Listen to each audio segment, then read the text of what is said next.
Hi friends, అందరికీ ముందుగా Vighneshwara interior designing wood వర్క్కి స్వాగతం. ఈరోజు మనం ఒక సైడ్కి వెళ్ళడం జరిగింది. అక్కడ కబోర్డ్ వర్క్ అనేది చూసిన తర్వాత అక్కడ సిమెంట్ ప్లాంక్స్ అవి ఉన్నాయి. దాన్ని బట్టి మనం ఏం చేయాలి ఏంటి అని ప్రయత్నించాం.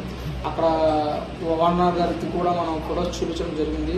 కానీ వాళ్ళు కొంచెం ఏంటి ఇలా ఉందని అనుకుంటున్నారు. కానీ అప్పుడు మనం ఏం చేస్తామంటే మీకు అనుకూలంగా ఎలా కావాలంటే అలా చేద్దాం సార్ అని చెప్పేసి మనం ఒక డిజైనింగ్ గీసి ఇవ్వడం జరిగింది. ఆ డిజైనింగ్ ఏంటంటే కూడా నేను చూపిస్తాను. చిల్డ్రన్స్ బెడ్రూమ్ దీనికి ఆప్షన్ ఉంది. అలానే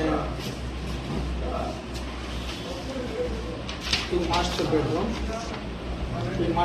కూడా మనకు అనుకూలంగా ఉంటుంది. అలానే ఇది టీవీ యూనిట్ అంటే ఆల్లో పార్టీషన్ మన టీవీ యూనిట్ ప్లస్ బొమ్మ ఆపోజిట్లో చూద్దాం. ఈ టీవీ యూనిట్ బ్యాక్ సైడ్ మనకు డైనింగ్ అంటే టీవీ యూనిట్ వాడచ్చు, డైనింగ్ వాడచ్చు మనకు ఆపోజిట్గా ప్రస్తుతం కోసం. అలానే మనకి కిచెన్ ప్లస్ చిమ్నీకి చాలామంది ఇబ్బంది పడుతున్నారు, అది కూడా మనం చూసాం. కిచెన్ అండ్ చిమ్నీ అండ్ ఇక్కడ బాస్కెట్స్ అండ్ డోర్స్ ఈ A to Z మనకి కూడా అన్ని జరగడం. అలానే మనకి డ్రెస్సింగ్ అండ్ కంప్యూటర్ టేబుల్ అది కూడా మనం గీయడం జరిగింది. అలానే కిచెన్ దగ్గర entrance arch and wash basin మొత్తం కలిపి కూడా మనం కాంబోగా చేయడం జరిగింది. Thank you so much. Vighneshwara interior designing wood వర్క్కి స్వాగతం. Thank you so much. Welcome.